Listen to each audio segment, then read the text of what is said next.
नमस्कार दोस्तों, स्वागत है आपका स्टडी फॉर सिविल सर्विसेज में। यूपी ट्रिपल एससी पीटी की तैयारी कर रहे हैं तो फ्री वाला हमारा टेलीग्राम जरूर ज्वाइन कर लीजिएगा, जिसका कि पूरा नाम है UP triple SC PET by study for civil services, यानी कि @UP triple SC PET by study for civil services, बिना किसी स्पेस के, ना कोई अंडरस्कोर है। लगातार उसमें यूपी ट्रिपल एससी पीईटी से जो सिलेबस है जितनी भी, उसको पिक्स के फॉर्म में दे रहे हैं, बिल्कुल शॉर्ट पिक्स है। उतना अगर आप जो है कर लेंगे, काफी कुछ जो जितना भी पीटी में जीएसजी के करंट अफेयर है, सारी जो है हम लोगों की तैयारी हो जाएगी।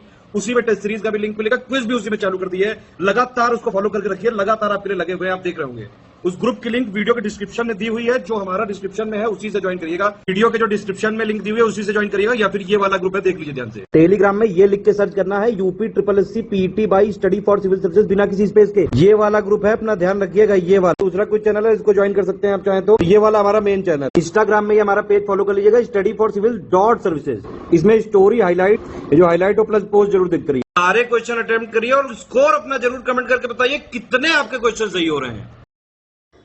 दोस्तों, UP triple SC PET exam के लिए क्विजेज लगातार चल रही हैं और इस वाले क्विज में 25 क्वेश्चन है, बाइलिंगुअल फॉर्मेट है। तो बिना देर किए और कोई अतिरिक्त बात किए बिना शुरू करते हैं। पहला क्वेश्चन आप देख रहे हैं, ये साइंस का क्वेश्चन है, अच्छा प्रश्न है। इसमें ये कहा जा रहा है कि जो यूवी रेडिएशन होता है, यानी पराबैंगनी विकिरण होता है, वो सूर्य से निकल कर आता है, तो उसमें मूल रूप से ज्यादातर कौन सी बीमारी होने की संभावना होती है? कैंसर कारक तो होता है। कैंसर असल में क्या है? कोशिकाओं की अनियमित वृद्धि या उसमें आई हुई विकृति होती है। ये वायरस या बैक्टीरिया से नहीं होता है। तो कैंसर कारक ही होता है, लेकिन उसमें त्वचा कैंसर इसकी वजह से ज्यादा होता है, तो ये स्किन कैंसर हो जाएगा। स्किन कैंसर इसकी वजह से हो सकता है।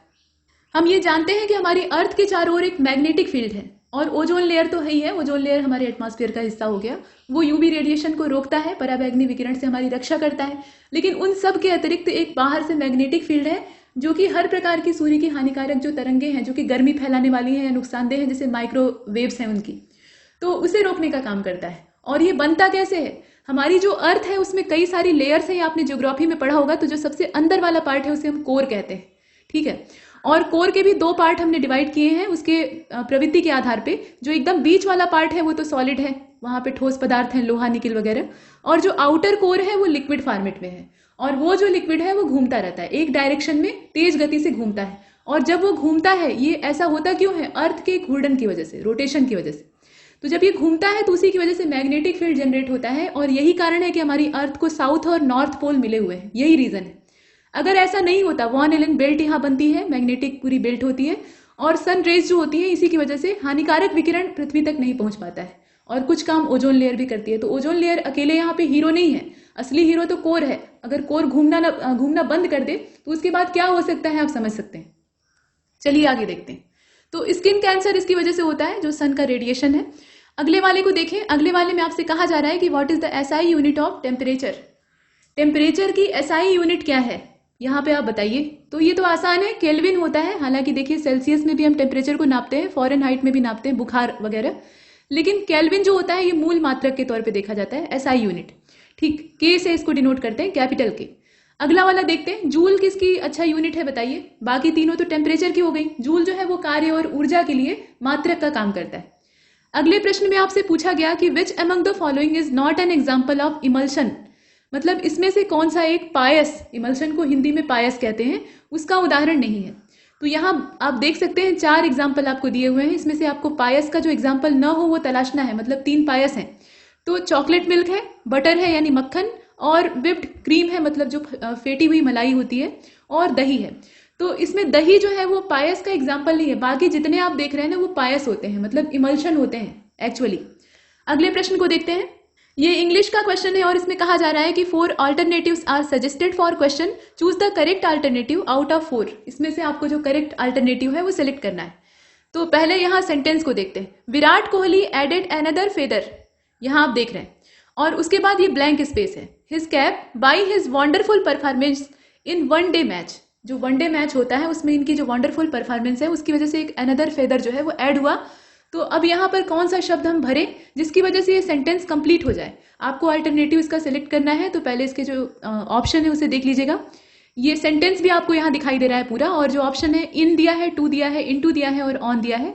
देखिए 2 हो जाएगा यहाँ। अगर आप 2 भरते हैं तो परफेक्ट होगा। मतलब सेंटेंस कुछ इस प्रकार से बनेगा कि Virat Kohli added another feather to his cap by his wonderful performance in the one day match. ठीक, इस प्रकार से आगे बढ़ते हैं, अगले प्रश्न को देखते हैं।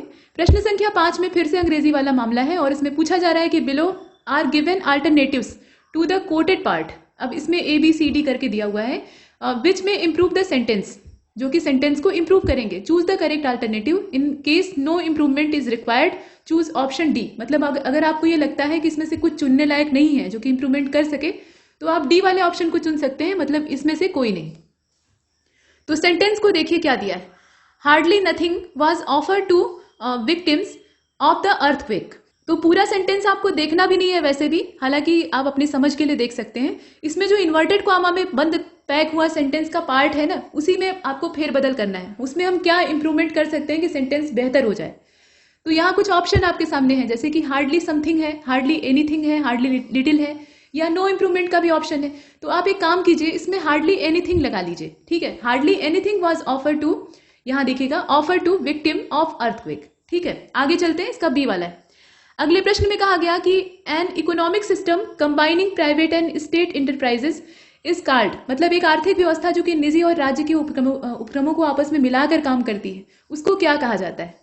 तो ऐसी जो अर्थव्यवस्था होती है, यहाँ चूंकि इकोनॉमिक सिस्टम की बात कर रहा है, तो इकोनॉमिक सिस्टम इस प्रकार का क्या कहलाता है, मिक्स इकोनॉमी कहलाता है। उसमें दोनों चीजें होती हैं, तभी तो वो मिक्स होता है। अगले प्रश्न को देखते हैं। इसमें कहा गया कि under which article president of India can proclaim constitutional emergency, मतलब इसमें से कौन सा अनुच्छेद ऐसा है जिसके द्वारा भारतीय राष्ट्रपति को यह ताकत है कि वो संवैधानिक आपातकाल को लागू कर दे। मतलब राज्य की अव्यवस्था या जो परिस्थितियां हैं, देश की संकटकालीन परिस्थितियां हैं, उसमें ऐसा किया जाता है। तो ये आर्टिकल कौन सा है, ये आपको बताना है। देखिए आर्टिकल नंबर 356, इसमें जो राष्ट्रीय आपातकाल है उसका प्रावधान दिखाई देता है। जितने भी प्रोविजन है उसे हम देखते हैं।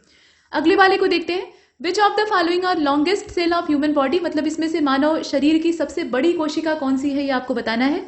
यहाँ पर कुछ जो सेल्स हैं उनके नाम दिए हैं, जैसे पेंक्रियाज की सेल है, मतलब अग्न्याशयी कोशिकाएं हैं, या एपिथेलियल सेल्स हैं, मतलब इन्हें उपकला कोशिकाएं कहा जाता है, नर्व सेल्स हैं और एपिडर्मल सेल्स हैं।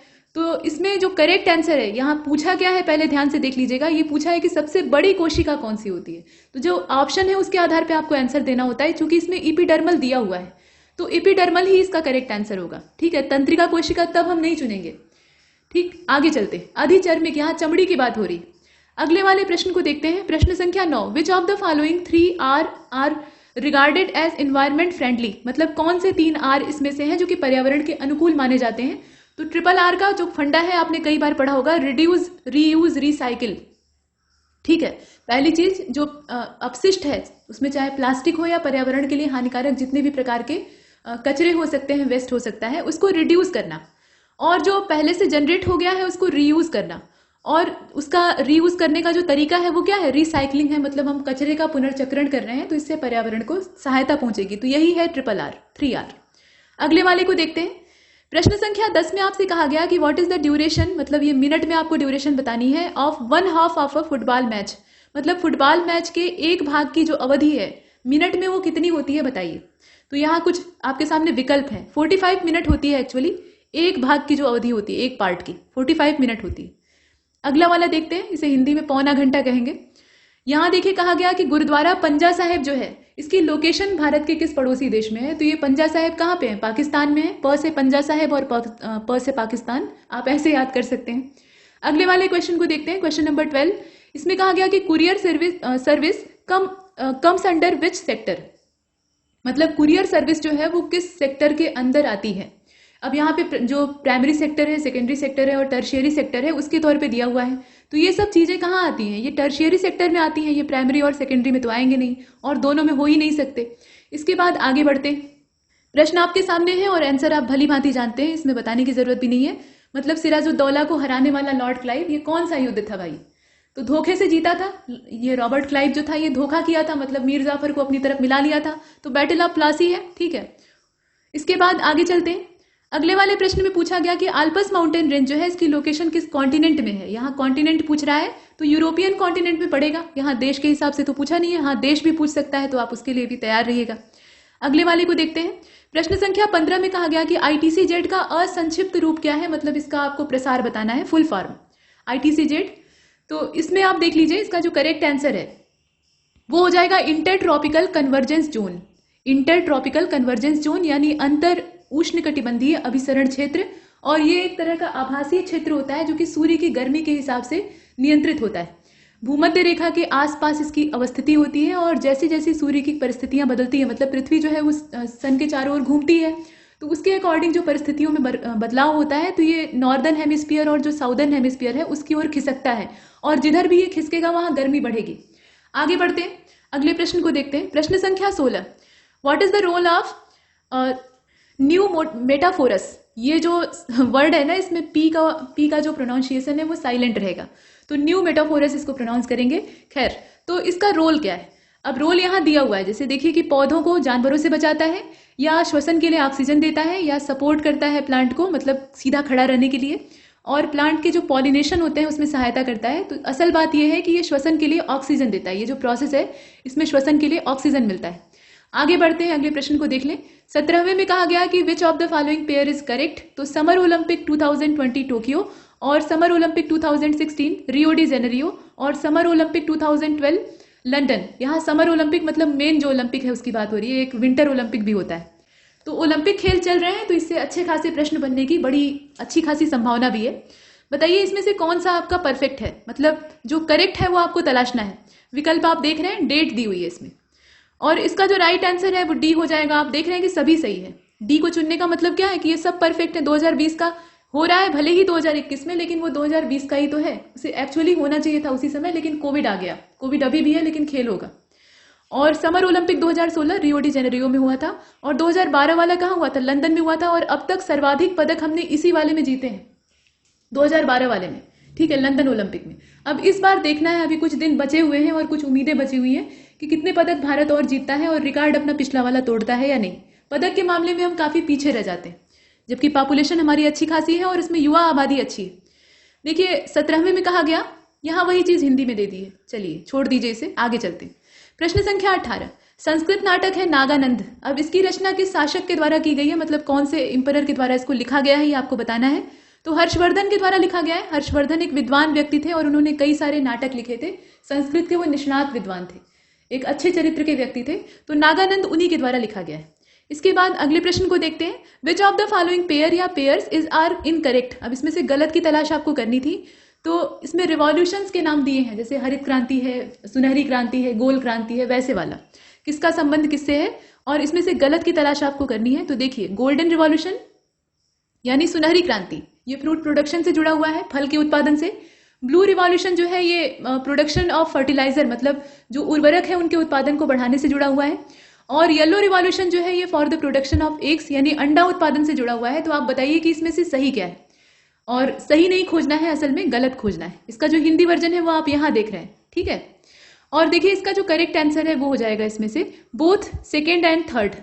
कहने का मतलब यह है कि इसमें दूसरा वाला भी गलत है और तीसरा वाला भी गलत है। पीली क्रांति का संबंध किससे है? तिलहन उत्पादन से है, और नीली क्रांति का संबंध मत्स्य वाला जो क्षेत्र है उससे है। अब यहाँ पर उर्वरक उत्पादन दे दिया है, तो ये ब्राउन रिवॉल्यूशन है, और इसके लिए राउंड रिवॉल्यूशन है। अंडों के उत्पादन के लिए गोल क्रांति हम लोग देखते हैं। माफ कीजिएगा, यहाँ थोड़ा सा गलत बोल दिया गया। अंडा उत्पादन के लिए सिल्वर रिवॉल्यूशन है, मतलब जो रजत क्रांति कही जाती है ना, वो अंडों के उत्पादन से जुड़ी हुई है। और गोल क्रांति का रिलेशन किससे है? आलू उत्पादन से, पोटैटो प्रोडक्शन से है। इस प्रकार से बाकी जितने हैं वो आपने देखा। कुल मिलाकर इसमें दूसरा तीसरा गलत है, पहला वाला सही। अगले वाले प्रश्न को देखते हैं। प्रश्न संख्या 20 में कहा जा रहा है आपसे कि which of the following right has been remove from fundamental rights and converted to a simple legal right. मतलब किस अधिकार को, कौन सा ऐसा अधिकार था नागरिकों का जिसको कि मौलिक अधिकार की श्रेणी से हटाकर एक कानूनी सामान्य अधिकार बना दिया गया। तो ये तो आपने 20 बार पढ़ा होगा। मौलिक अधिकारों की संख्या घट गई, और ये था संपत्ति का अधिकार, राइट टू प्रॉपर्टी। अब ये एक विधिक अधिकार है।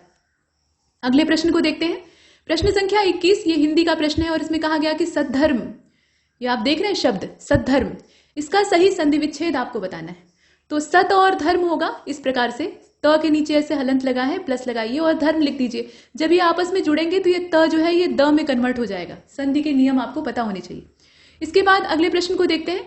प्रश्न संख्या 22 में कहा गया कि स्तुत्य, स्तुत्य जो है इसका विलोम क्या होगा? तो इसका विलोम यहाँ होगा हेय। अब स्तुत्य का मतलब क्या होता है? प्रशंसनीय या आराधनीय, मतलब जिसकी प्रशंसा की जा सके, जिसकी आराधना की जा सके, जो पूजा जा सके। तो हेय मतलब क्या होता है? उपेक्षित, जो कि किसी काम का नहीं है, मतलब उसे लोग नजरअंदाज कर दें, एकदम गिरा हुआ। इसके बाद अगले प्रश्न को देखते हैं। प्रश्न संख्या 23 में कहा गया कि पुत्री का जो पर्यायवाची नहीं है वो आपको तलाशना है इसमें से। तो यहाँ कुछ शब्द दे रखे हैं, जैसे दुहिता है, दौहित्र है, तनया है और सुता है। तो दुहिता, तनया और सुता ये तीनों पुत्री के पर्यायवाची हैं, लेकिन दौहित्र ये पुत्री के पुत्र को कहा जाता है। ठीक है, जो बेटी का बेटा होता है उसको दौहित्र कहते हैं, और बेटी की बेटी होती है तो उसको दौहित्री कहते हैं। अच्छा, दुहिता ये पुत्री को क्यों कहा जाता है? ये पहले का शब्द है, मतलब ऋग्वैदिक काल का। उस समय जो लड़कियां होती थी, कुंवारी लड़कियां होती थी, वो गाय की सेवा करती थी। गाय के जितने भी काम होते थे, जैसे गोबर उठाना और उसकी सेवा करना, नहलाना धुलाना और उसका दूध निकालना, दूहना उसको, ये सब काम जो है ये लड़की का होता था। ठीक है, ये लड़के नहीं करते थे उस समय, ये काम बटा रहता था। तो दुहिता उसको कहा जाता था, दूध दूहने वाली दुहिता। आगे बढ़ते हैं, अगले प्रश्न को देखते हैं। क्वेश्चन नंबर 24 में आपसे पूछा जा रहा है कि त्रिशंकु होने का एग्जैक्ट मीनिंग क्या है। त्रिशंकु जो शब्द है ये किस लिए इस्तेमाल होता है?